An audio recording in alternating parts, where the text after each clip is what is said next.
no generar expectativas. La propuesta que hice cuando Roberto me invitó, en realidad quizás amplíe su forma de entender el concepto queer y por eso me parece que puede efectivamente aportar al sentido de estas conferencias. Si nos fijamos en el título, Miradas interdisciplinarias en los estudios de sociedades antiguas. ¿Qué vamos a hacer en esta pequeña presentación? Estos 5 temas que intentaremos cubrirlos. Primero nos vamos a referir un poquitito al concepto, ¿a qué me refiero con la mirada queer? Quizás más de algunos la maneja, pero otros no, y en cualquiera de los casos yo sugiero ampliarlo un poquito para integrar los temas que vamos a hacer. Luego nos vamos a referir al despertar queer del siglo XX al XXI muy brevemente, pero es necesario presentarlo para un poquito entender por qué esta mirada ahora la damos hacia otros periodos, incluyendo la antigüedad, no es exclusiva.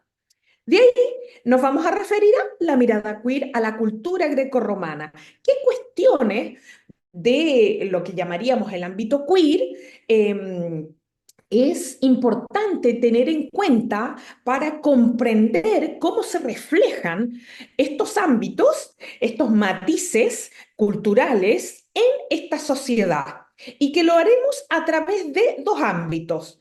El mundo de las divinidades, un poco, porque obviamente es un tema enorme, así que nosotros hacemos una pincelada que busca motivarlos, y personajes mitológicos que tocan con aquello que llamaríamos mundo queer y la vida cotidiana. ¿Cómo se refleja en la vida cotidiana esta mirada queer? ¿Ya? Entonces vamos. Respecto Vamos a girar la página. La mirada queer. El término queer, obviamente, no es un término de origen hispánico o castellano o español, como le decimos nosotros, sino que es un término de origen inglés. Tiene una larga data y habría que decir, solo eso merecería una conferencia aparte, cómo se ha ido transformando el significado. Pero yo me voy a atener obviamente, al hecho que es un anglicismo que ya está instalado en nuestro lenguaje, en el mundo hispanoparlante, para que se entienda, y que a pesar de sus múltiples cambios, ha ido adoptando desde aquellos más comunes como algo extraño, poco usual, ¿ya? A un significado que obviamente testimonia el cambio y hoy está relacionado más con la multiplicidad de identidad de género.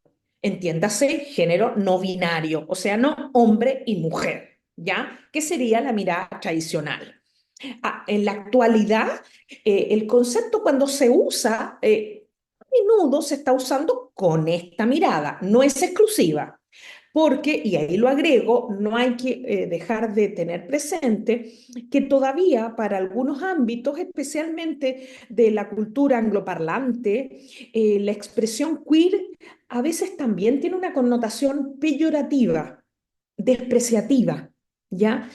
Yo no le encuentro una palabra con la que traducir. Lo que a mí más me viene a la mente como hispanoparlante latinoamericana es quizás cuando en Latinoamérica a veces decimos, me disculpo la expresión, pero para que se entienda, como mariconería, una cosa así. Si ustedes lo piensan, entre el mundo homosexual, el mundo gay, muchos lo toman con humor la expresión, pero también hay que reconocer que en nuestro, yo me refiero al mundo latinoamericano, con matices obviamente, porque no soy una experta en Argentina, en Perú, pero más o menos me imagino que hay algo en común. En Chile todavía la expresión, cuando se la usa para referirse a traiciones, por ejemplo, todavía en el lenguaje se dice, ah, es un maricón, y que no tiene que ver con la sexualidad, sino que tiene que ver como con la traición. Ya, queer no es exactamente esta expresión, pero la cito como ejemplo para que se entienda como una palabra angloparlante que originalmente tuvo fuertes connotaciones negativas, se fue transformando y hoy está más bien asociada a el género no binario, o sea, un concepto que integra a todos, porque decir gay es limitado, decir LGBT también es limitado, porque comprende esas identidades, LGTB, ¿se fijan? En cambio, queer comprende más. Lógicamente, podríamos decir no los cisgéneros, que somos quizás los más famosos, entre comillas, ¿ya? Ok, entonces cuando hablamos de una mirada queer, lo que vamos a hacer es intentar observar los ámbitos de lo que podríamos llamar la sexualidad, el género, las corporalidades en la antigüedad.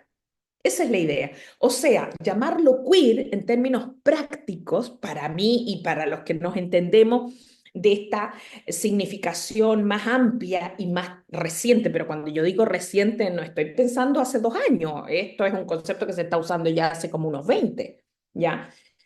Para los especialistas. Decía, al aplicarlo, nosotros podemos entrar en ámbitos, llamémosle, no tradicionales para ver el mundo greco-romano, ¿ya? Y personalmente a mí me parece que estos ámbitos no tradicionales del mundo romano y griego nos enriquecen en términos de, por una parte, ampliar nuestra mirada de la antigüedad clásica y por otro lado ofrecernos ángulos que a momentos nos acercan, a momentos nos distancian, pero nos dan una cierta como dimensión humana de esa sociedad, no de ideales, de grandes líderes, casi imposibles de ser imitados, no, sino de personas bastante más libres respecto a cómo se relacionan con la sexualidad y el género que nosotros. Y vamos a ver, pero eso no significa, aquí es dar esta premisa, que lo romanticemos. No, simplemente ampliar la mirada. El despertar queer del siglo XX al XXI, muy breve, porque también esto es para otra conferencia que si en algún momento, no sé, Roberto, que es el organizador, le interesa, yo encantadísima la puedo organizar, o sea, la puedo desarrollar, porque es un tema que he ido profundizando. Como dijo Roberto, yo soy especialista en historia de la antigüedad, historia social, pero un ángulo que partió hace más de 30 años en mi tesis doctoral, que era sobre la prostituta del Lupanar en Juvenal, me fue abriendo rincones, fronteras, ventanas hacia la sexualidad. Yo desde ahí fui llegando a este tema, no al revés. Alguien pudiera pensar lo que llegué desde el presente. No, no, no, llegué desde la antigüedad. Y bueno, mi conocimiento ha crecido mucho sobre esto y no siempre hay suficientes espacios donde divulgarlo. Y me parecía que podía ser un aporte. Cuando yo digo el despertar queer del siglo XX al XXI, puntualmente yo aquí escojo 4 casos, pero habría muchos más, que son la comprensión y aceptación que en el mundo actual, solo que el conocimiento de estos casos ha transitado del siglo XX al XXI, se dan diversas expresiones de identidad de género diferentes. Por ejemplo, el caso de el que está representado a la derecha, las llamadas vírgenes juramentadas de Albania, son mujeres que muy tempranamente en la vida deciden adoptar el género masculino por cuanto en sus familias no hay varones y por una cuestión de sociedad patriarcal es necesario que exista en esas familias un varón y ellas adoptan el rol de varón. No se operan, pero cambian su nombre, cambian su aspecto, se consagran, son vírgenes, por eso de vírgenes juramentadas, y se quedan en ese género masculino el resto de sus vidas. Es un caso muy interesante que va concluyendo, pareciera ser. De hecho, si uno busca la gran mayoría de las que aparecen entrevistadas, o los que aparecen en realidad, porque habría que decirlos al masculino, ya se ven mayores, no se ven nuevos jóvenes que adoptan esta costumbre, pero existe. Por otro lado, las hitras en India un caso muy atractivo de larguísima data, por mucho tiempo, profundamente marginadas, pero que en el siglo XX esta cuestión ha ido cambiando, no son hombres ni mujeres transformados, son hitras. O sea, es un género en sí mismo, ¿ya? Hoy en día es reconocido por la ley y ahí hay una representación. De hecho, hay cantantes que se identifican con este género. Algunos lo llaman el tercer género, pero tiene un nombre, per se no es tercero, es hitras. Luego, otro caso que está cercano a Latinoamérica y que creo que muchos lo conocen o han escuchado, el caso de las mushes en México. Un caso muy interesante porque México, como muchos de nuestros países que son fuertemente patriarcales, muy machistas, no deja de ser singular que en una zona de México es aceptada esta condición. Son varones que se sienten mujeres, se visten como mujeres, hay festivales de belleza como mujeres. Eso sí, tienen ciertas dificultades. Por ejemplo, si quieren seguir estudiando, porque la ley en México no se ha actualizado y deben ser inscritos como varones. Y ellas no quieren eso, quieren ser reconocidas como mushe, o sea, similar a lo de las jirras. Y el cuarto caso, también muy atractivo en esta mirada queer del siglo XXI, porque yo no estoy hablando de algo del siglo XIX, estoy hablando de fenómenos, curiosidades quizás para nosotros que existen. El caso de las Mosuo. Este caso se da en China. Es una comunidad étnica muy atractiva que algunos la tildan como la única sociedad matriarcal del mundo. ¿Por qué? Porque son mujeres que deciden practicar su sexualidad libremente. Ellas son las que dan el apellido a la familia, son las que distribuyen las tareas y pueden estar con más de un hombre de vez en cuando. Y eso me parece algo como muy singular. Las Mosuo, si buscan en el web, bueno, como los otros casos, hay muchos actuales, incluso hay mucha documentación a través de reportajes en YouTube seriamente hechos, por ejemplo, de la Deutschland. Hay muchos, muy, muy buenos. Cuando hablamos entonces de despertar queer, me estoy refiriendo a esto, a abrir los ojos y aceptar por una parte, bueno, quizá antes de aceptar, conocer, informarnos e integrar estas diversidades para entender algo que las comunidades LGBT en nuestros países tanto cantan a los cuatro vientos, que es que debemos aceptar la diversidad y que la aceptación no significa que nuestras costumbres, nuestros gustos van a cambiar, sino que simplemente nos vamos a enriquecer con darnos cuenta que no todos somos iguales. Y yo creo, al menos a mí, hace muchos años, cuando empecé a darme cuenta de esto, en lo personal no ha cambiado nada, sino que al contrario, como que el horizonte a mí se me amplió y me despertó mucha curiosidad, tanta que lo he seguido investigando. Para complementar, les agregué este pequeño cuadro que lo hice especialmente para hoy día y me quitó harto tiempo. Em, ¿Qué cosa es? Los últimos cambios en relación al tercer género con variedad que se dan en el mundo con fechas. ¿Ya? No voy a entrar a leerlo uno por uno porque sería muy aburrido. De todas maneras, yo la presentación se la voy a enviar a Roberto para que la tenga, por si es que a alguno le llama la atención, quiere indagar un poquitito más, la pueda usar sin ningún problema. De todas maneras, esta información se encuentra en el web, se encuentra en las noticias. Obviamente yo no he inventado nada. Solamente lo que estoy haciendo a través de este cuadro es visibilizar. ¿A qué me refiero con esto del despertar queer? Es real. Entre comienzos del 2000 y la actualidad, los cambios que ha ido teniendo el mundo, donde, por ejemplo, destaco lo del 2021 en Argentina, que fue el primer país de América Latina que reconoce legalmente a las personas que se identifican con un tercer género.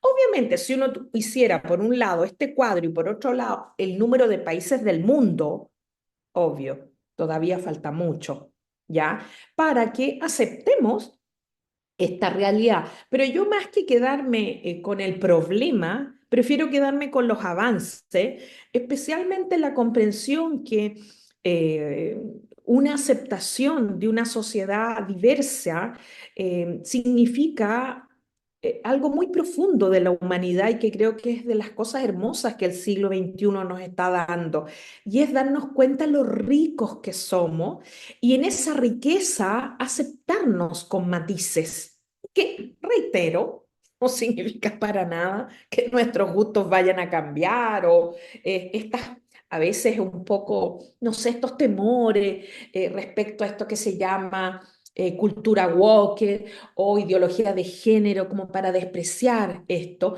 cuando no tiene nada que ver, es un profundo gesto de ignorancia quizá señalarlo, porque nadie va a cambiar sus gustos por conocer estos casos. Lo único que puede llegar a ocurrir es que quizás si hay un niño o una niña que tiene dudas, tal vez se sienta menos reprimido y obligado a tener que ser lo que no quiere ser. Y yo creo que eso es maravilloso respecto a este momento que estamos viviendo. Hay niños y niñas que tal vez van a poder ser más libres respecto a otros hacia atrás, de nuestro presente y para más atrás, que por distintas razones no lo pudieron ser.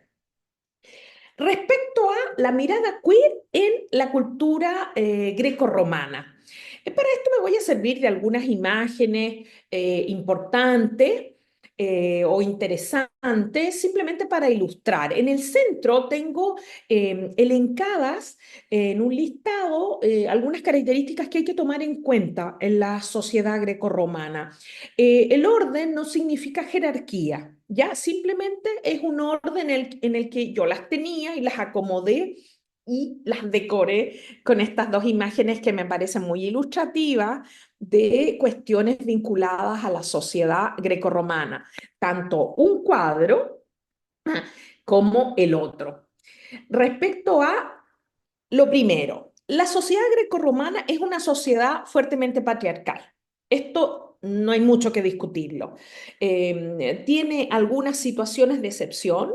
Hay casos, excepciones en términos de imaginario, en términos de personajes históricos, a los que yo ahora no me voy a referir. Pero también yo podría haberle dado una orientación a la presentación a esas personas diferentes del mundo antiguo. Por ahora no lo voy a hacer, pero lo dejo abierto. Por otro lado, hay que reconocer, buscando una palabra que identifique en este ámbito cómo es la sociedad grecorromana, me apropié de una que a mí siempre me ha causado un poco de simpatía, que no me termina de convencer, pero la tenemos que ir adoptando. El hecho que hay personas poliamorosas que pueden amar a varios al mismo tiempo. Bueno, si tuviéramos que dar una característica para la sociedad grecorromana, yo diría que esta calza perfecto, especialmente poliamorosas para los varones, más que para las mujeres. Ahí reconozco. Y ahí, obvia, esa diferencia radica en el hecho que es una sociedad patriarcal. No es una sociedad en equidad, no es una sociedad matriarcal, no, es patriarcal. Y por lo tanto, ciertos privilegios son exclusivamente masculinos. Es una sociedad incestuosa, sí, hay que reconocerlo. Probablemente no a lo largo de toda la historia de la antigüedad. Sí, obvio, porque estamos hablando de cuánto, 1000 años por lo menos antes de Cristo, más por lo menos otros 500 después, o sea, entre 1500 años sería un poco exagerado pretender o pretencioso que no toda la antigüedad incestuosa. No, pero sí si uno va a los periodos más remotos, más arcaicos, por ejemplo, aquellos testimoniados en el mundo homérico o indirectamente presentes en el mundo de las tragedias, que no están escritas en ese mundo arcaico, pero se inspiran en ese mundo arcaico, pensemos en el clásico Edipo Rey, ¿ya? Escrito en el siglo VI, pero representado en ese periodo, pero se inspira en una historia remota del mundo homérico, ¿ya? Bueno, es una sociedad bastante incestuosa. ¿Para qué decir esta característica si la lleváramos a los dioses? Los dioses son el mejor ejemplo de este constante incesto que se da. Padre, hija, tío, sobrina y así. ¿Ya? Ni siquiera es un incesto constante, sistémico en una línea. No, es bastante aleatorio. Por otro lado, a reconocer es una sociedad muy jerarquizada. ¿Ya? Si bien, claro, decimos nosotros a veces que esta sociedad crea puntualmente la griega, la democracia y la romana, la república, que amplía el nivel de participación ciudadano, eso no significa que como sociedad lo sea, porque como sociedad son sociedades profundamente jerarquizadas y esa jerarquización tiene, jerarquización de índole piramidal, tiene un punto de culmine a menudo asociado a nobleza, aristocracia o cierto poderío económico o ascendencia carismática militar, ¿ya? Otra característica de esta sociedad para comprender esta mirada queer es tener presente que es una sociedad bastante no binaria. O sea, si nos apropiamos de un concepto nuestro, sin pretender hacer anacronismos, sino intentando leer la antigüedad con nuestros conceptos, así como podemos, porque las palabras son libres. No es que las palabras tengan una única aplicación, también pueden volar a ser aplicadas a otro momento. Lógico, esta sociedad no las conocía, como tampoco conocía homosexual, heterosexual, no eran palabras que estaban en su lenguaje, pero si lo queremos observar, una de sus características a señalar es que es una sociedad no binaria, no hay solo hombres y mujeres, lo vamos a ver, incluso en el ámbito que yo me voy a mover. Es una sociedad, por otro lado, este es un punto que a menudo creo que es conocido, que promueve bastante el erotismo y la búsqueda del placer. Esta sociedad no tiene culpa ni pudor porque son las dos cosas, la culpa tiene que ver con el placer y pudor tiene que ver con la exhibición del cuerpo y la genitalidad asociada. Es una sociedad que no tiene mayores contratiempos en exhibir, en promover, en estimular el eros, ¿ya? Y en buscar el disfrute. Y ojo, yo por placer no estoy solo pensando en placer sexual. No, yo estoy pensando placer en la alimentación, por algo escogí la hermosísima pintura de Van Bichert, El festín de los dioses, que por lo demás también le escogí un poco a propósito, porque fue la pintura que inspiró una performance que se hizo durante la inauguración de los Juegos Olímpicos y se hace en memoria, que causó mucha polémica, entre otras cosas, debido a la ignorancia de las personas y en el pretender que lo que estaba parodiando esa performance era la última cena de Leonardo da Vinci, que no tenía nada que ver, pero aunque lo tuviera, uno igual pensaba con una mente más amplia, decía, pero si es una pintura, no parodian a alguien, sino es una pintura, y nunca fue la de Leonardo da Vinci, que a mí me daba mucha risa cuando pasó la situación, porque como muchos lo vi en directo, y recuerdo haber leído redes, y yo decía, pero ¿de dónde sacan que Leonardo da Vinci si esta es una pintura muy conocida? Pero claro, uno a veces vive en esta burbuja académica, claro, para mí era muy conocida, para muchos quizás del mundo académico con los que dialogué en algún momento, pero cuando yo la saqué de mi conocimiento y, por ejemplo, la llevé a el inicio de un curso que hice hace poco, que comencé hace poco sobre mundo antiguo y se la coloqué a los estudiantes, no la conocían. No, y creían lo que pasó, creían que lo que habían parodiado era la última cena de Leonardo da Vinci y era no, era esta pintura. Bueno, que por lo demás ni siquiera se encuentra en París, se encuentra en Dijon. Bueno, ahí lo anoté. A propósito de el placer, ¿por qué? porque yo encuentro que esa maravillosa pintura, que se conoce como el Festín de los Dioses y que está mostrando un matrimonio, en realidad, testimonia esta búsqueda del placer. Esta sociedad es una sociedad, como dije, sin culpa por buscar el placer. ¿Dónde se lo busca? En el disfrute de la vida, en la comida, en la bebida, en la relación con la naturaleza, en el goce respecto a las fiestas, a los espectáculos, incluso por la presencia de Dioniso, que yo en esta presentación no voy a entrar en él, pero con una divinidad que legitima la posibilidad que el ser humano en determinados contextos rituales caiga en exceso. Algo de lo más cercano que tenemos en la cultura cristiana son los carnavales, lo más cercano, pero así todo entre nuestros carnavales contemporáneos, quizás en algunos casos puede ser carnaval de Río, que tal vez es más excesivo, pero la gran mayoría de los carnavales, el exceso hasta que se da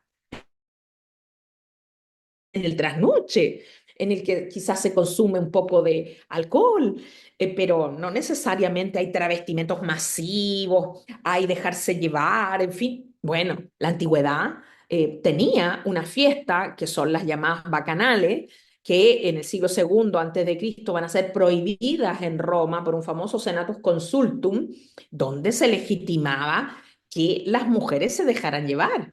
Bueno, volvemos entonces a esta característica o esta mirada queer de la sociedad grecorromana. Es una sociedad que busca mostrar, disfrutar el eros, el placer físico, en el gozarlo, pero también en el contemplarlo como el placer, y el placer en todos sus matices.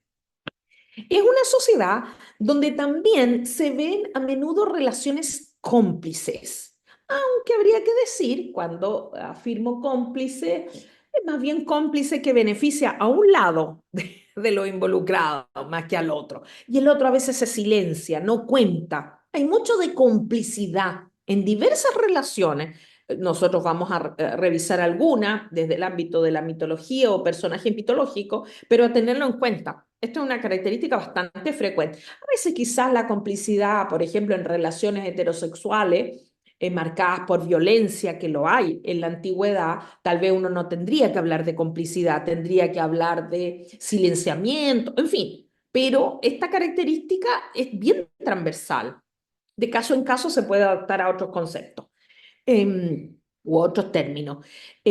Otra característica que no la quise poner en primer lugar porque me parecía un poco ofensivo, bueno, lo primero, pero no hay que descuidar, es una sociedad bastante violenta, la grecorromana. Creo que lamentablemente la historiografía tradicional decimonónica, o sea, la del siglo XIX y parte de la del XX, digo, quizás inconsciente, porque vamos a saber que estaba en las mentes de cada uno de los historiadores y pensadores cuando miraban la antigüedad, pero creo que por mucho tiempo el mundo clásico fue idealizado, olvidándose de esta dimensión que es bastante más frecuente de lo que pensamos.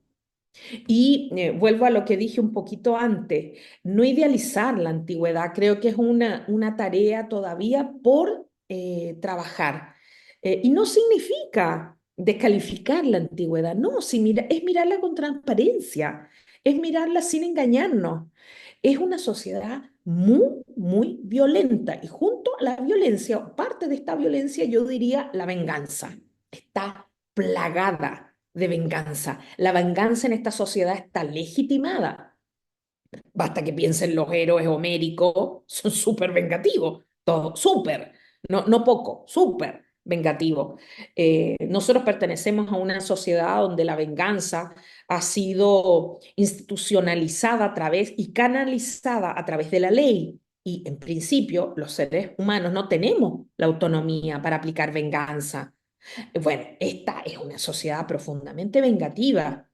Algo disminuye con, obviamente, el surgimiento de cuerpos constitucionales que van legalizando y van legitimando ciertos procedimientos. Y del quinto antes de Cristo en adelante, sí, hay que reconocer, disminuye, pero hasta por ahí, porque si nosotros adentráramos en algunos casos famosos, ni siquiera estoy buscando casos rebuscados, pero por ejemplo el caso de Fulvia, una mujer del siglo segundo espectacular, pero que es venganza encarnada por muchas cosas que le pasan, incluyendo lo que hace a un personaje, mandata a ser un personaje, uno se da cuenta que, y para qué hablar del imperio, desde los propios emperadores hasta otros, que a veces han sido caricaturizados, pero más allá de la caricatura, efectivamente, es una sociedad muy vengativa.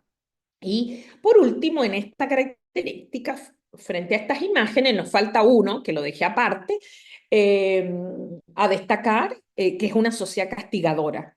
¿Ya? Ahora, no es una sociedad castigadora en términos, podríamos decir, equilibrados. A menudo los castigos son de enorme violencia. No son exclusivos de esta, por ejemplo, la crucifixión, ¿ya? Que viene esa práctica desde el mundo mesopotámico. Ya a veces pasa que las nuevas generaciones están menos informadas, en fin, y apareciera ser al calor de la Semana Santa por Cristo, en fin, y todavía una cierta influencia que ejerce la cinematografía en las personas que no saben mucho eh, pero que instalan ideas, ese es el punto, instalan ideas como si los romanos fueran los primeros. Y no, la crucifixión es una práctica castigadora brutal que en la antigüedad, desde el mundo mesopotámico, pasando por el egipcio y el greco-romano, se daba, pero no era la única. Hubo otras sobre las que también podríamos indagar. Y por último, una característica que aunque queda circunscrita aparentemente al mundo de los dioses, nosotros sabemos desde una mirada antropológica que hace rato sabemos que los dioses en el mundo greco-romano no fueron más que reflejo de una sociedad. Bueno, ¿cuál es esta característica? Las relaciones zoofílicas.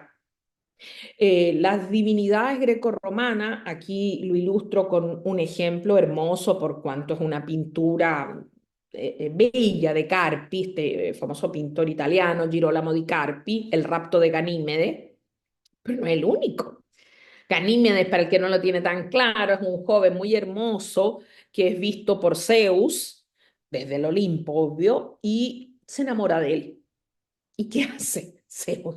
Bueno, lo va a poseer convertido en águila y lo convierte en el copero, o sea, el que lleva las copas de los dioses, como águila, pero no es el único. No sé si puse el otro, acá puse el otro, claro.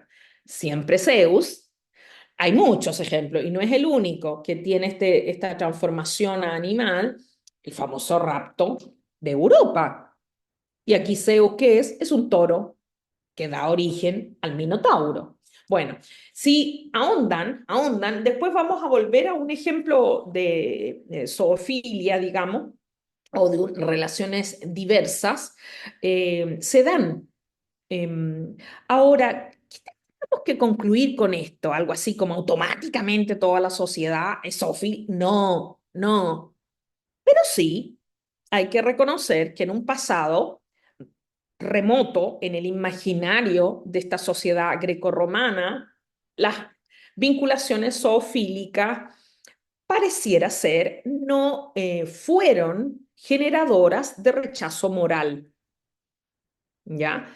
Y ahí lo dejo, porque en realidad el tema da para mucho. Vamos a los dioses, y aquí ya entramos más en detalle. Yo para el caso me voy a limitar a estos ejemplos que son cuatro dioses, en particular Dios diosa, y uno que aunque no tiene que ver con la sexualidad o el género, sí es un caso sobre el que hay que detenerse para pensar, ¿ya? Los dioses son el dios Dios, diosa Hermafrodito, que está representado en la imagen de la izquierda, en una famosa escultura de Pérgamo. La diosa Hermafrodita, por largo tiempo en la observación de la religiosidad grecorromana, era vista solo como un mito. Bueno, hace rato, eh, por la cantidad de esculturas que se han ido encontrando en torno a esta divinidad y ubicadas en templos, es que se asociara a un cierto culto, lo cual no es extraño, porque más allá de los otros casos que voy a mencionar, en la cultura tanto griega y especialmente en la romana, hay diversas divinidades menores vinculadas a la custodia de diversos ámbitos de la sexualidad. Y los invito a que indaguen, porque hay muchísimas pequeñas. Yo me voy a referir a estos cuatro ejemplos, que son los que conozco más en profundidad, pero les dejo la curiosidad para que indaguen. Por otro lado, el dios Príapo, que creo es bastante conocido por esta famosa pintura pompeyana que actualmente se encuentra en el Museo Arqueológico de Nápoles, que es el que está en el centro, que si bien es un Dios que en la mirada nuestra, quizá ya no tanto de hoy, siglo XXI me refiero, pero sí en el siglo XX, se lo veía con cierto morbo nuestro, porque nos llamaba la atención este falo enorme por nuestra perversión, digamos, contemporánea. En realidad, para la antigüedad es una figura que tiene que ver con la fertilidad, por cuanto en esta sociedad patriarcal el falo tiene una fuerte connotación vinculada a la fertilidad. Y por ende, la aparición de figuras fálicas, que no es la única, ya me voy a referir a la otra, no es extraña, pero no necesariamente tiene que ver con la genitalidad masculina. Ese es el punto. Y que yo muchas veces, estando en clase, cuando se los muestro a estudiantes, que todavía me llama la atención el nivel de risa que les causa a los jóvenes, porque digo, yo son tan contemporáneos que se ríen de esto que tiene. Hay una risa un poco morbosa porque todavía la sexualidad, la genitalidad son temas tabú todavía en nuestra sociedad. No hay otra razón que me lo explique, que en el siglo XXI, si yo coloco una imagen de Príapo, los estudiantes se ponen a reír. Y, en fin, bueno, está asociado a la fertilidad, no necesariamente a la sexualidad. En cambio, lo que viene a la derecha, esto que estoy marcando ahí con el mouse, son representaciones del dios Mutuno Tutuno. Es una divinidad menor romana asociada, aquí sí, a la fertilidad en el matrimonio, obvio, del varón. Porque una cuestión que hay que tener presente en la antigüedad grecorromana, la idea de, llamémosle metafóricamente, la semilla que da la vida, en la antigüedad grecorromana se concebía en el varón. Era el semen masculino el que portaba la vida. En el concepto de la cultura grecorromana, el cuerpo femenino lo recogía y lo hacía crecer. Y habría que decir, esta idea estuvo hasta siglo XVIII, porque entre el 18 y el 19, cuando se descubren gracias a avances de la medicina y se crean instrumentos como el microscopio, comienza, comillas, a saberse que en realidad el germen de la vida no es exclusivamente masculino, es entre ambos, una fusión entre el óvulo y el espermio. Pero hasta antes del siglo XVIII era muy común, incluso en el caso de infertilidad de una pareja, casi de inmediato ir a la mujer, no al varón. En fin, larga historia. Bueno, las imágenes que ven a la derecha son distintos objetos que tienen una función obviamente apotropaica, pero ¿de qué tipo? Fertilidad masculina, porque está la idea que es el varón el que lleva la vida y por lo tanto un varón que es exitoso en su performance sexual, hay más probabilidades que sea padre y que dé origen a vida, olvidándose completo de las mujeres. Derecha, en alto, una diosa que yo la conocí hace ya varios años. Eh, Me acuerdo incluso, esto la conocí cuando estaba en mi doctorado y donde no había internet. Entonces recuerdo que las primeras imágenes cuando yo la vi hace 30 años atrás eran en un libro. Y gracias a internet, si ustedes buscan Baubo, así se llama, con ese nombre que en nuestra lengua puede parecer masculino, pero es de ella, esta diosa que está aquí en esta pose provocadora, y esta es una representación de la antigüedad, no es una relectura contemporánea, es así. Y si la buscan, en el web van a encontrar montones, muy divertidas. Hay algunas donde Baubo aparece como vestida de mujer, porque es una mujer, y que se levanta el vestido y muestra la vulva. Así, tal cual. Hay otra donde es solo la vulva, sonriente. Muy gracioso. Eso. ¿Dónde aparece esa divinidad? Bueno, esta divinidad menor, aparentemente de Asia Menor, que en la mitología no tiene un rol protagónico. Se vincula a el deambular de la diosa Deméter mientras busca a su hija. Y mientras busca a su hija, caminando por estos territorios, llora porque no encuentra a su hija y en un momento se encuentra con esta mujer, que en realidad sería una diosa menor, que frente a esta otra congojada, se levanta el vestido como para hacerla reír y que se le olvide un poco la pena de que no encuentra a su hija. Acuérdense que está raptada en los infiernos. Y Demeter se ríe. Ahí nace esta diosa. La función no está suficientemente ahondada, pero lo más potente es que hay diversas representaciones de Baubo. No millones, no se imaginen millones, pero yo por lo menos he visto unas 5 o 6 en el web, se encuentran en distintos museos. No hay una forma estándar para que se entienda. Por ejemplo, cuando se representa a la diosa hermafrodita, es siempre igual, un cuerpo completo con que insinúa tener senos y insinúa tener falo, ¿ya? Pero en el caso de Baubo no es igual. A veces aparece así, como sentada, como exhibiéndose, pero otras veces aparece parada, otras veces solo la vagina, otras veces solo la vulva, en fin, es bien curioso lo que ocurre con ella. Bueno, esto en cuanto a ciertos ámbitos, pero como les dije, no son los únicos. Acá está la otra divinidad que aunque no tiene que ver directamente con la sexualidad, sí creo necesario observar un detalle. ¿Cuál? Obvio, la estoy representando acá con esta maravillosa pintura de Caravaggio, la Medusa. Pero a lo que voy es al personaje. La Medusa, les recuerdo, tiene dos grandes interpretaciones en la mitología. Por un lado, está la interpretación que dice que ella habría sido abusada por Poseidón, ¿ya? O que se habría relacionado con él. Pero por otro lado, está la lectura que hace Ovidio, que directamente dice que Poseidón abusa de Medusa. ¿Y por qué rescato este punto? Porque es esta segunda lectura la que plantea Ovidio de Medusa, la que en los últimos años ha ido creciendo. ¿Dónde? En el conocimiento popular.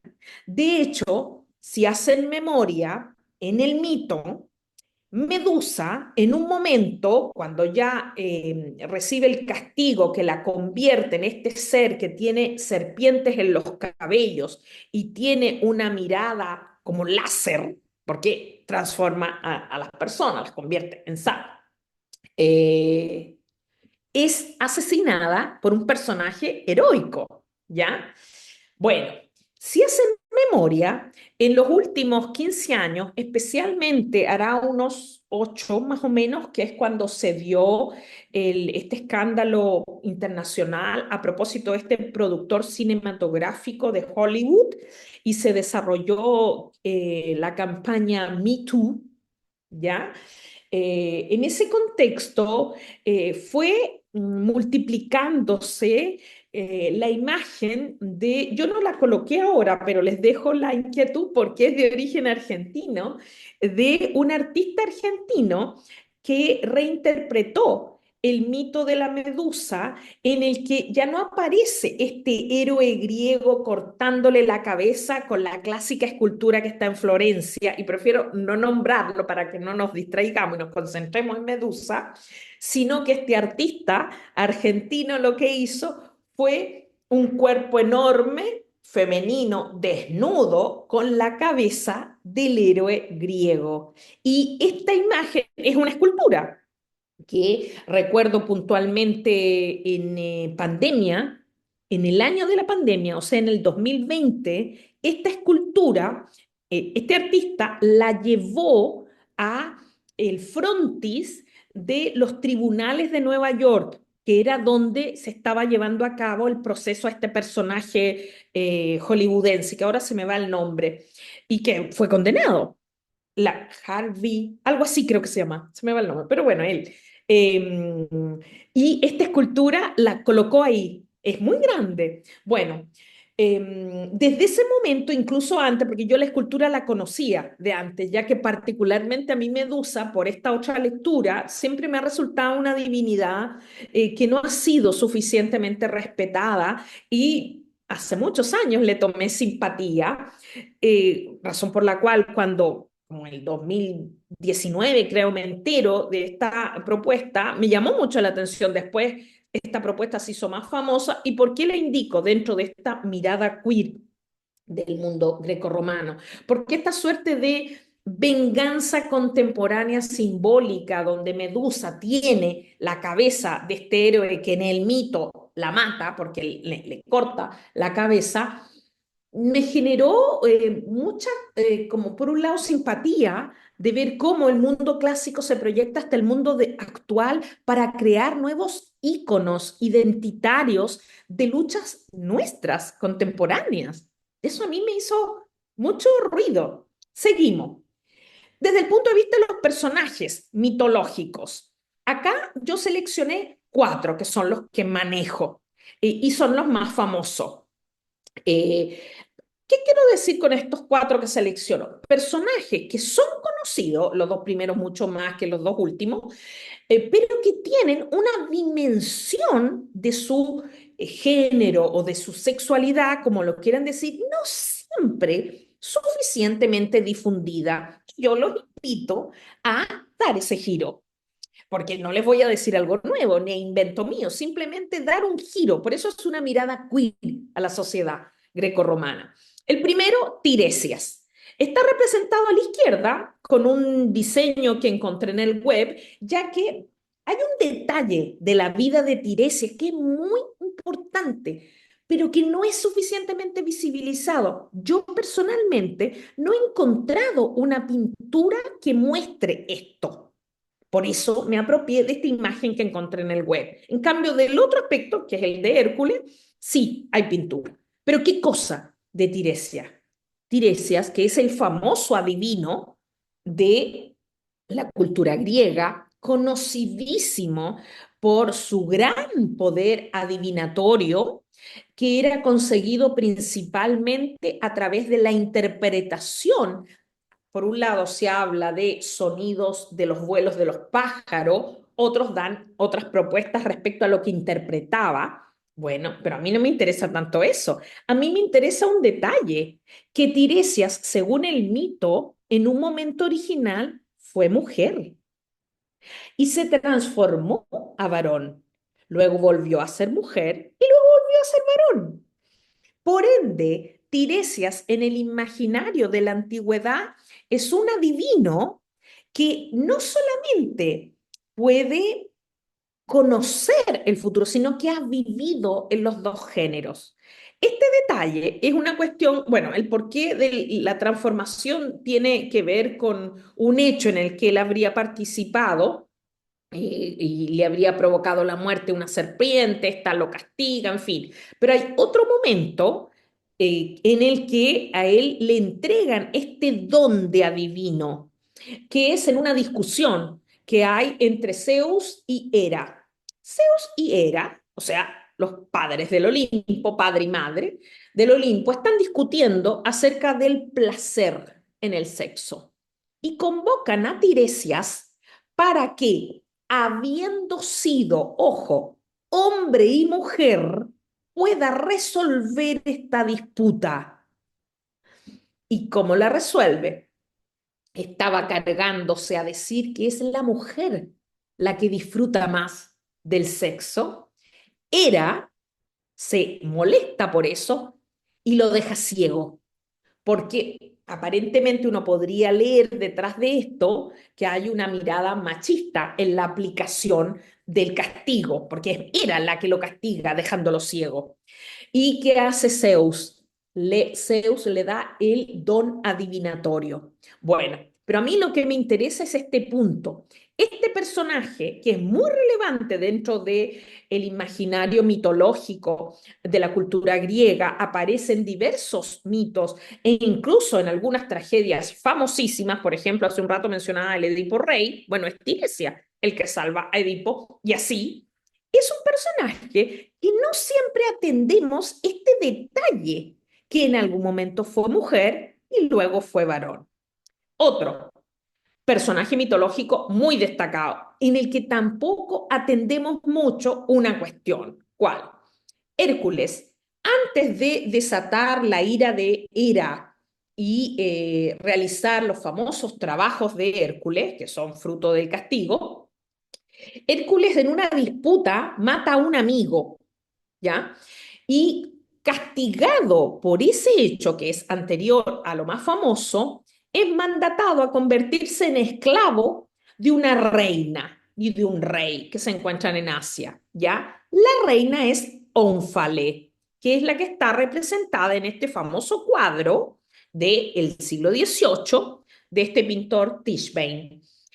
¿Qué cosa pasa aquí? Bueno, sabrán ustedes, porque esto no es suficientemente conocido, que Hércules, mientras trabajaba como esclavo en este periodo en el que fue castigado por lo que hizo, se convierte en el amante de la reina Ónfale.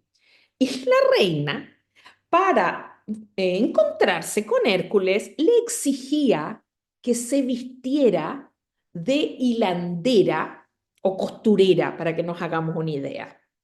O sea, Hércules, en un momento del mito muy anterior a su época más famosa, para dar satisfacción, placer sexual a una reina que se siente atraída por él, debe disfrazarse de mujer para realizar el encuentro.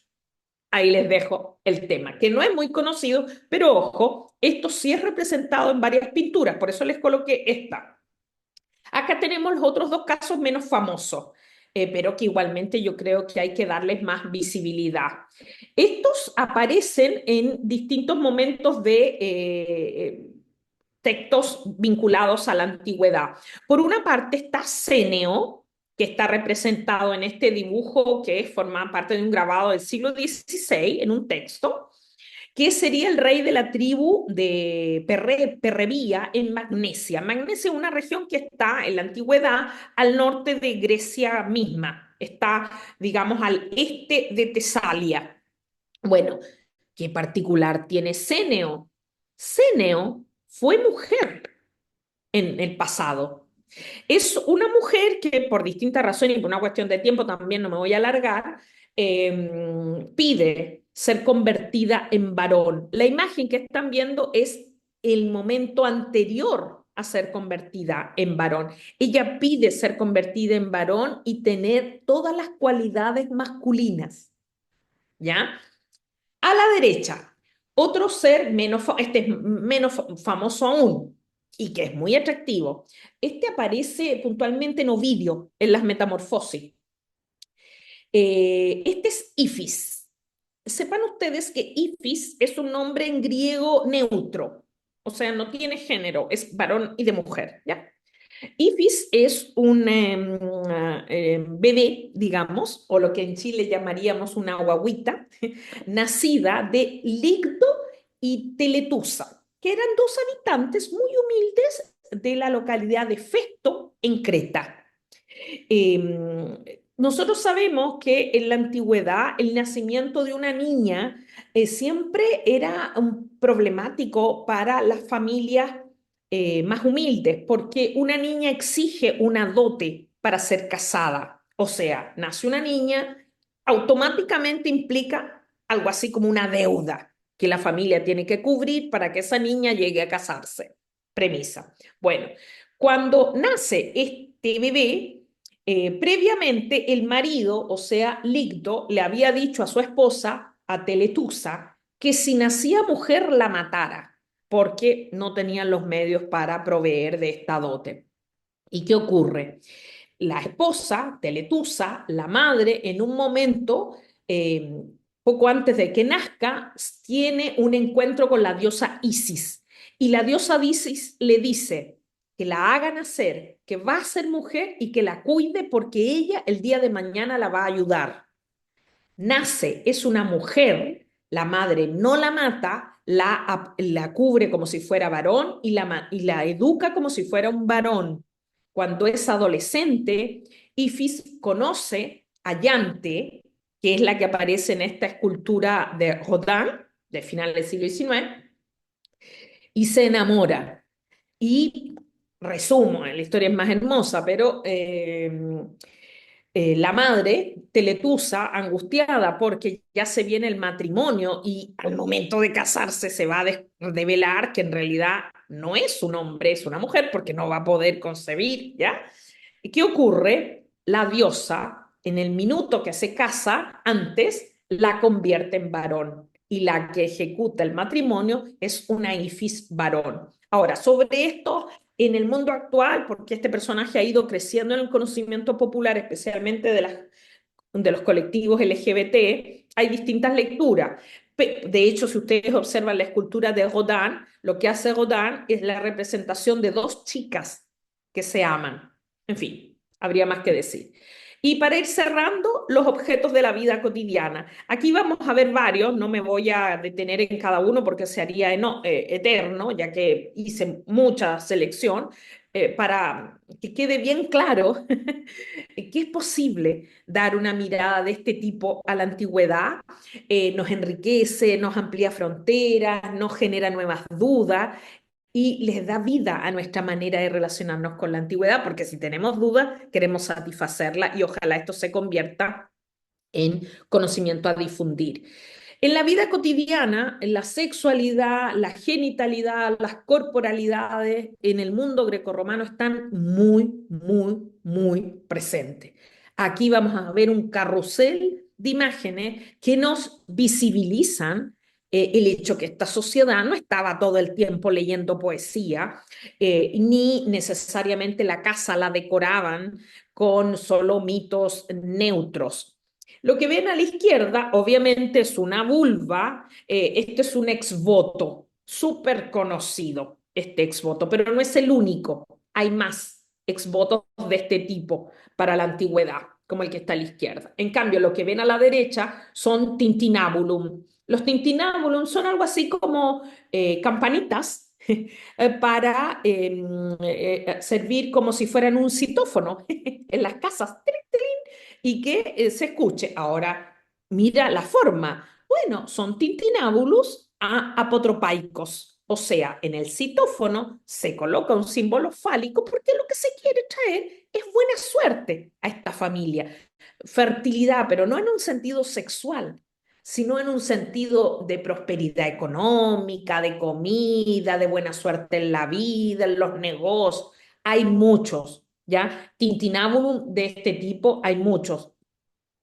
Acá en el mundo de la cerámica, tres imágenes que a nosotros nos podrían, bueno, aunque ya siento que en el 2021 ya no, pero hasta hace unos 20 años atrás quizás sí, sorprender que son imágenes con corporalidades, tanto en el caso de la izquierda, que es una etaira, en el caso del centro, que es la relación entre un varón y probablemente una etaira, y en el caso de la derecha, que es una relación de un paidos con un joven en formación, ¿ya? Acá, otro ejemplo, agregué el nombre porque siempre me ocurre que cuando las coloco me olvido del nombre, que son las spintria. Las espintrias son estas monedas sobre las que hay mucha polémica, pero que no están suficientemente conocidas y no se sabe bien todavía, a pesar de toda la polémica, qué función tenían. Son monedas que por el lado anverso y reverso tienen imágenes, como ustedes ven, que yo creo que no hay mucho que explicar. ¿Se entiende? Imágenes sexuales. No se han encontrado en todo el territorio del Imperio Romano. Entiendo que hay un número importante que se han encontrado en Inglaterra, en la frontera con Escocia, en la zona del Muro de Adriano. Entiendo que hay otras que se han encontrado en Alemania, en ese territorio. Y hay distintas lecturas respecto a qué uso. Unos dicen que eran monedas de cambio, otros dicen que era un pago para hacer uso en prostíbulo, en fin. Pero a lo que voy, el hecho de esta frecuencia de la sexualidad presente en un medio de cambio. ¿Alguien se podría imaginar una moneda con algo así en el mundo contemporáneo? Yo creo que no. Incluso, ¿no? Pues, quizás qué dirían si tuviéramos una moneda así. Por otro lado, estas hermas. Las hermas son unas especies de monolitos viales que también tenían, como pueden ver, aquí puse tres, pero hay montones, símbolos fálicos, pero además con un rostro. Algunos lo interpretan como un elemento apotropaico de los caminos, o sea, para que a los viajeros les vaya bien. Otros como la imagen conmemorativa de quien había colaborado con fondos para la creación de ese camino. Acá, algo sobre el que no entro mucho, porque me imagino que es súper conocido esto, las decoraciones del lupanar, el prostíbulo, el burdel de Pompeya, y que si bien lamentablemente es el único que tenemos, eh, por razones que todos sabemos, lo que ocurrió en Pompeya, es probable que debamos multiplicar este elemento decorativo a burdeles de otras grandes ciudades en el territorio del Imperio Romano. Y de allí vendría la pregunta, ¿qué es lo más cercano que tenemos nosotros a esto? Hoy en día ya casi no hay, pero yo me acuerdo muy bien cuando era niña, era muy común, niña, adolescente, que no sé cómo sería en Argentina, pero en Chile, que esto ya no se da, es muy raro porque han cambiado los tiempos, que en las oficinas de los mecánicos era muy común que hubiesen unos póster de chicas desnudas. Era lo más así escandaloso que yo recuerdo muy bien cuando era pequeña, que si uno iba a un mecánico o a un taller donde trabajaban maestros, qué sé yo, de gafitería, y cosas así, hubiesen, pero eran las chicas solas, era lo más cercano, no había escenas de este tipo. Siempre en la vida cotidiana, acá tenemos por un lado el reverso de un espejo muy conocido, este que está a la izquierda, con una escena, un coito directamente, y a la derecha una estatuilla bastante conocida, pero que yo la ubico desde hace mucho tiempo, pero no hace tantos años se la está mirando con otros ojos. ¿Cuáles son los otros ojos? Algo bastante evidente que ahora yo veo, pero hace 40 años cuando la vi la primera vez en un libro, allá en Viña del Mar hace mucho tiempo, no le di esa connotación. El hecho que, ¿qué sabemos? Dos chicas en una escena amorosa, ¿ya? Algo no tan frecuente de ver en la antigüedad, pero que sí lo hay.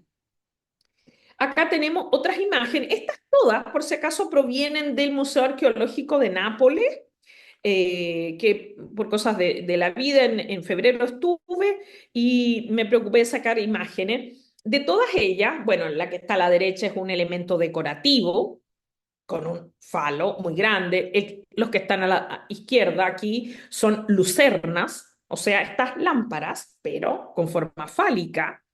¿Mm? ¿Quién tiene una linterna con forma fálica en el mundo actual? Nadie. ¿Por qué? Porque es un tema tabú. No, no corresponde. Bueno, el mundo antiguo lo hace. Aquí, a la izquierda en alto, es un objeto decorativo, pero que tiene la forma de una pelvis. A la derecha, esta estatuilla muy pequeñita y que yo para hacer notar que es pequeñita dejé el número 3 porque si no, ¿cómo hago? Si la pongo sola, podrían creer que es gigante. Es cortísima, chiquitísima, con una escena abiertamente sexual, un coito, nuevamente. ¿Qué función tuvo? Probablemente decorativa. Y ahí yo me pregunto, lo actual, ¿alguien tendría una escena de ese tipo decorando, no sé, el living de la casa? No. ¿Por qué? Porque sería considerado algo de mal gusto, tabú.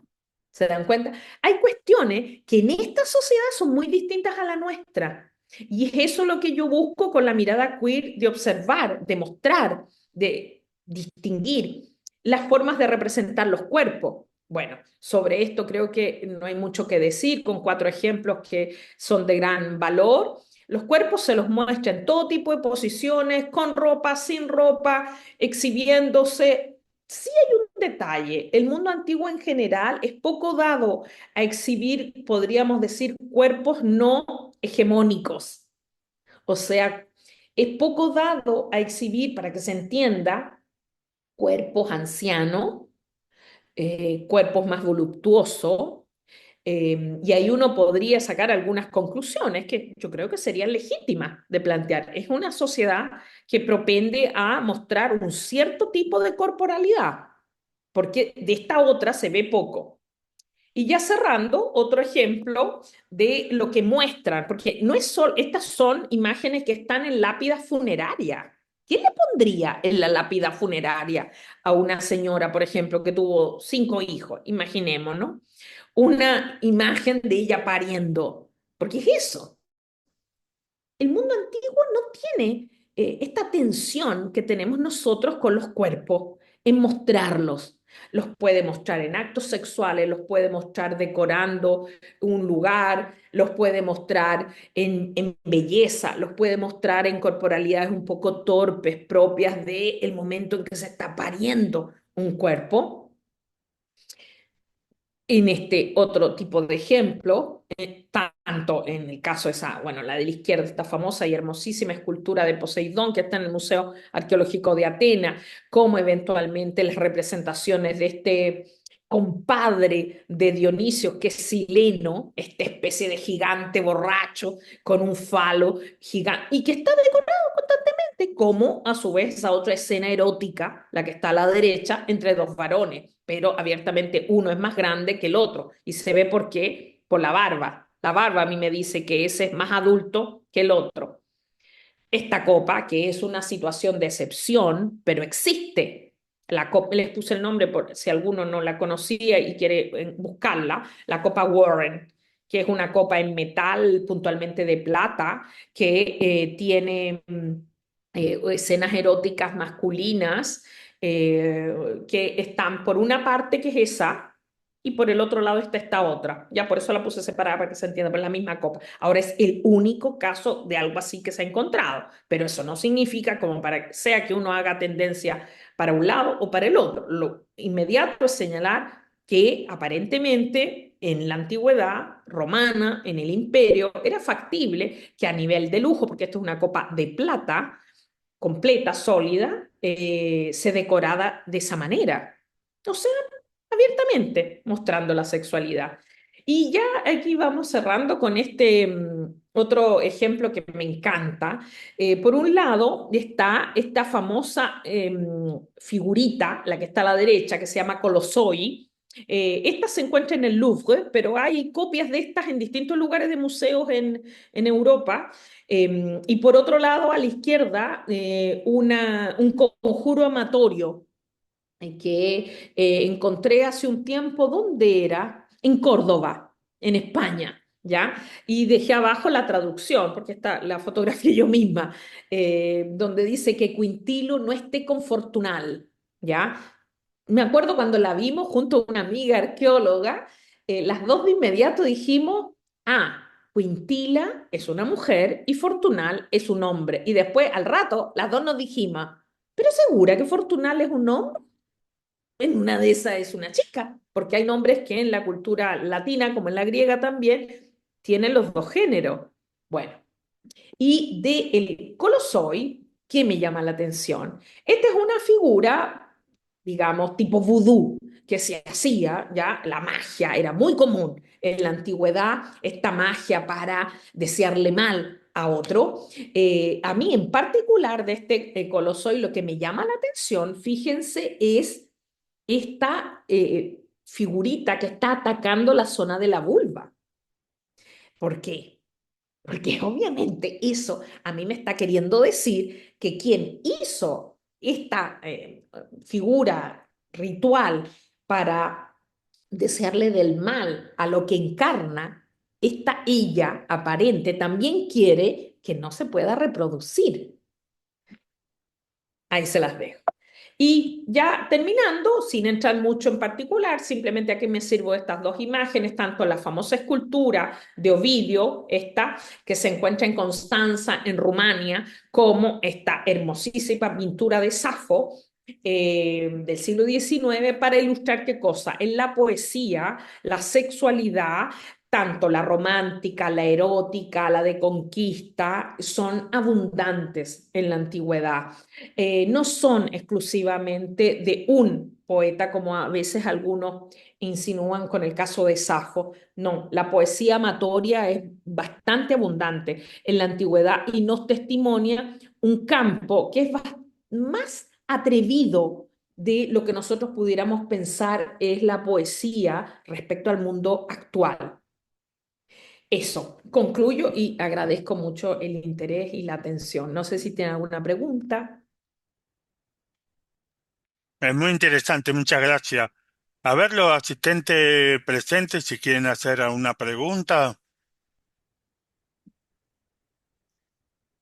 Si no, bueno, mientras ellos están pensando, bueno, quiero aprovechar a hacerte la primera pregunta. Eh, Acá en la Argentina, desde el área académica, son estudios poco abordados el tema de las sexualidades en el mundo antiguo. Y en el caso de Chile, ¿desde cuándo están con esta temática? No, lamento decirte, Roberto, que no. No, acá no es mucho. Acá yo diría que hay pocos que estamos dándole esta mirada. Y a mí igualmente me extraña, porque en realidad cuando yo entré a indagar más en este tema, como dije al comienzo, yo lo partí estando cuando realizaba mi doctorado, en ese capitulito de la tesis. Y al hacer ese pequeño capítulo, empecé a darme cuenta que había mucha historia de la sexualidad. Me acuerdo que me leía Michel Foucault, en fin, etcétera.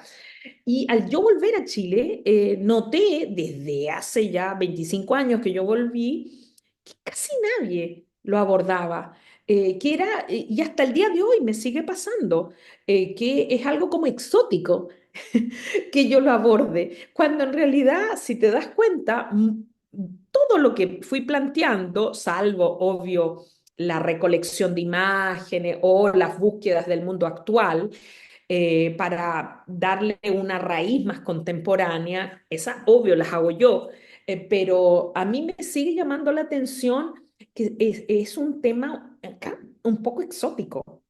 Yo estaba en muchos congresos en mi país y acá es exótico, pero si voy a otros países, no, porque hay mucha gente que hace esto.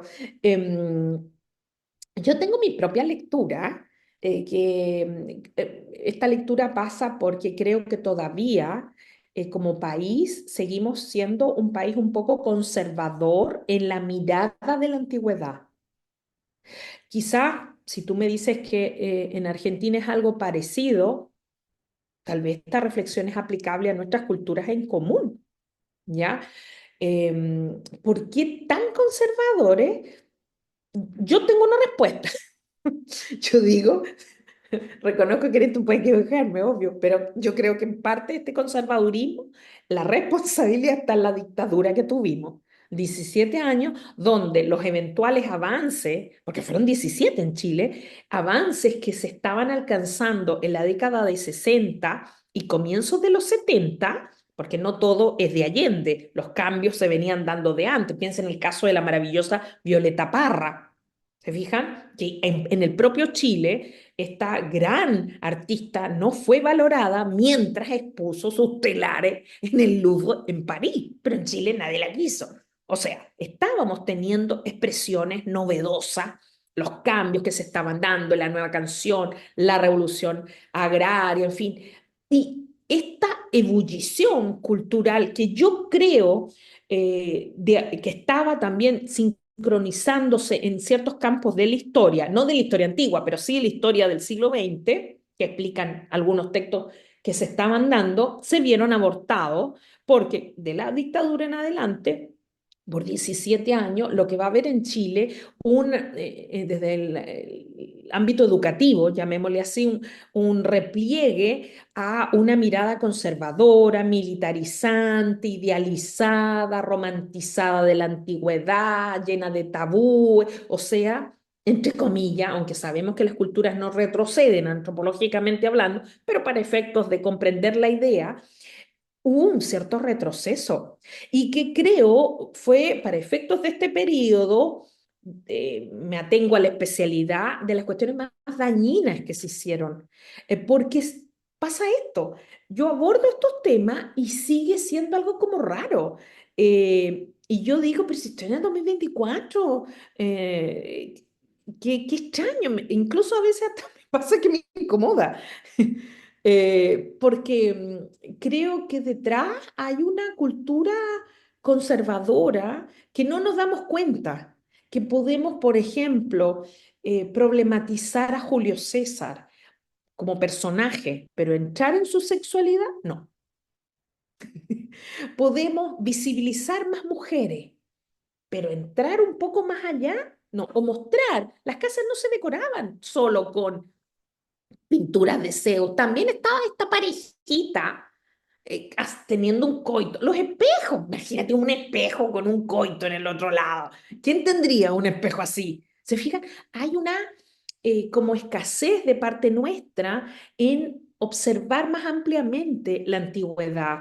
Y bueno, seré una de las pocas. Sé que hay algunas otras personas que lo están haciendo, pero somos siempre pocos, porque la mayoría están mirando la antigüedad todavía con esta mente conservadora, que yo no la descalificaría.